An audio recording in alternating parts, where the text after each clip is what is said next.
예수님의 산상보훈 중에 남에게 대접을 받고자 하는 대로 남을 대접하라 이렇게 말씀하시는 황금률은 그 새로움이라기보다는 그 선함, 그 진리성 때문에 황금률입니다. 이 황금률은 인간관계에 하나님께서 기대하시는 것을 총정리한 가장 간단한 진리 중에 하나입니다. 남에게 대접을 받고자 하는 대로 남을 대접하라. 새해 벽두에 2018년도를 성공하게 할 가장 확실한 말씀을 생각하다가 이 말씀이 떠올랐습니다. 우리의 하나님과의 관계에서 다른 사람과의 관계는 참 중요한 부분입니다. 나와 하나님과의 관계, 타인과의 관계, 이 둘 중에 하나의 관계가 깨지면 다른 하나도 깨지게 되어 있습니다. 예수님께서 하나님의 율법 전체를 종합해서 가장 간단하게 실행할 한 가지 원리를 이 말씀에 담으셨습니다. 레위기 19장 18절에 원수를 갚지 말며 동포를 원망하지 말며 내 이웃을 내 몸과 같이 사랑하라. 나는 여호와니라.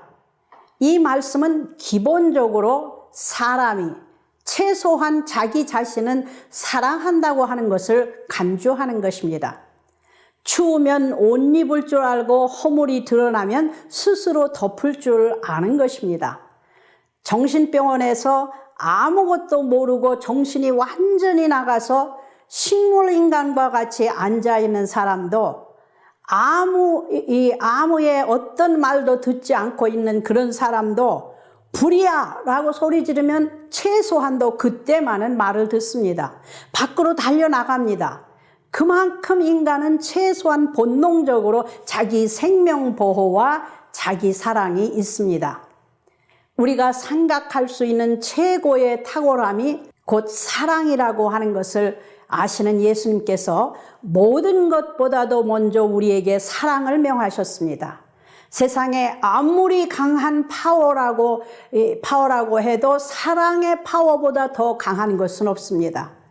그래서 사람의 가장 깊은 내면의 갈망은 누군가를 사랑하고 누군가에게 사랑을 받는 것입니다.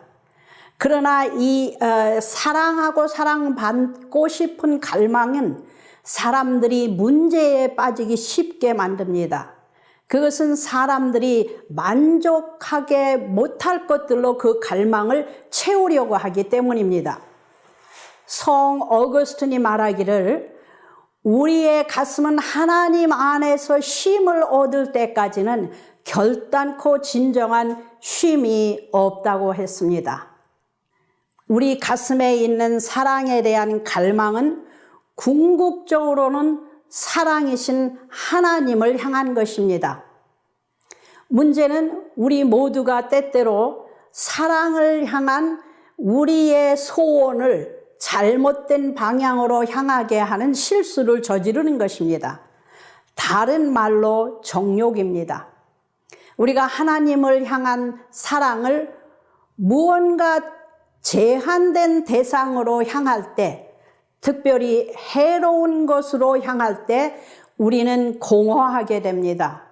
궁극적으로는 우리를 실패하게 하고 우리에게 만족을 주지 못합니다. 세상의 파워를 향한 갈망, 혹은 이성을 향한 갈망, 혹은 돈과 명예를 향한 갈망은 궁극적으로는 당신을 만족하게 만들지 못합니다.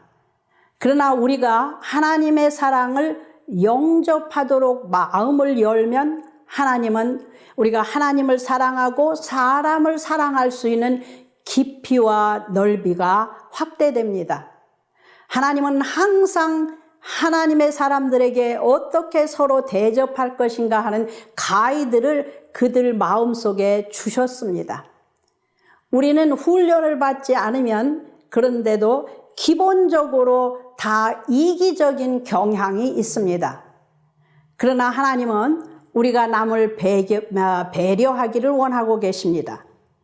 예수님께서 우리가 어떻게 다른 사람을 대하는가 하는 것과 하나님께서 우리를 어떻게 대하시는가 하는 것과의 연결성을 산상보훈에서 3가지를 말씀하셨습니다.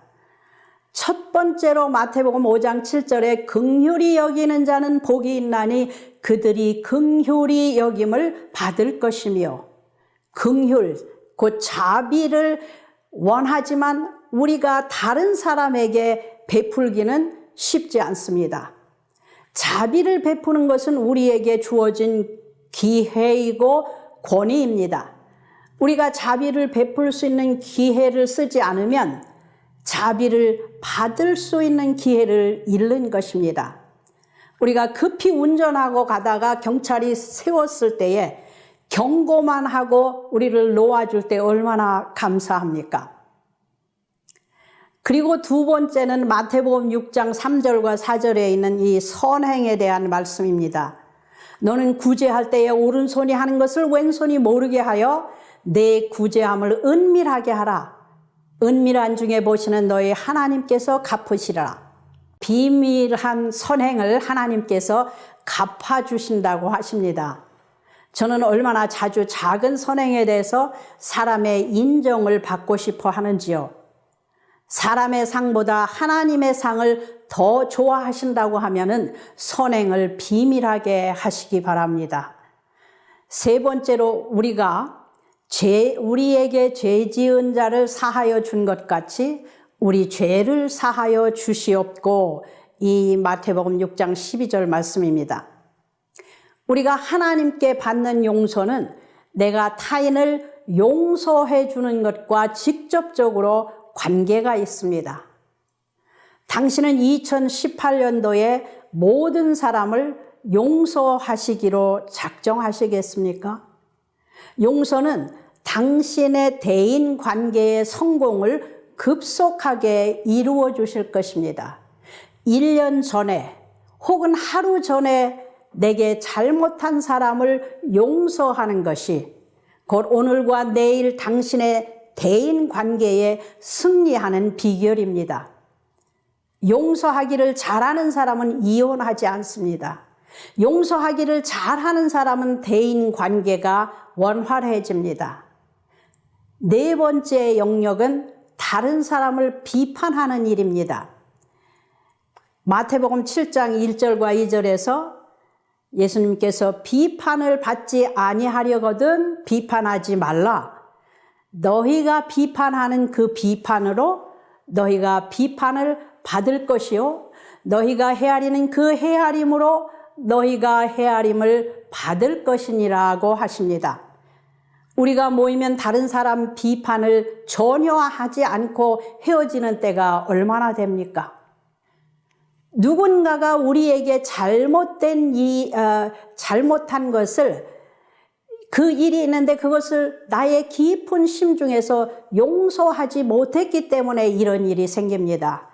우리가 남을 비판할 때에 우리는 스스로 받을 비판의 기준을 만드는 것입니다.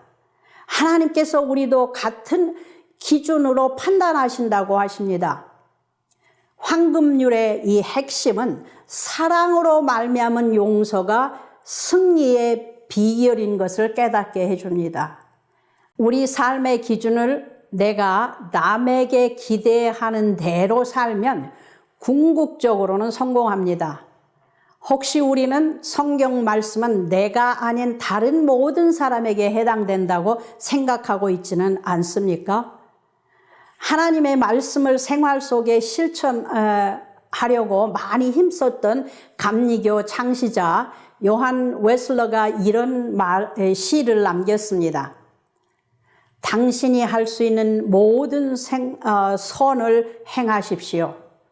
당신이 할 수 있는 모든 방법을 동원하고 당신이 할 수 있는 모든 곳에서 당신이 할 수 있는 어떤 때든지 당신이 할 수 있는 모든 사람에게 당신이 할 수 있는 때까지 하루하루 만나는 모든 이들에게 이것이 당신 생활에서 실행이 된다면 분명히 당신은 2018년도에 범사에 잘되고 강건하실 줄을 믿습니다.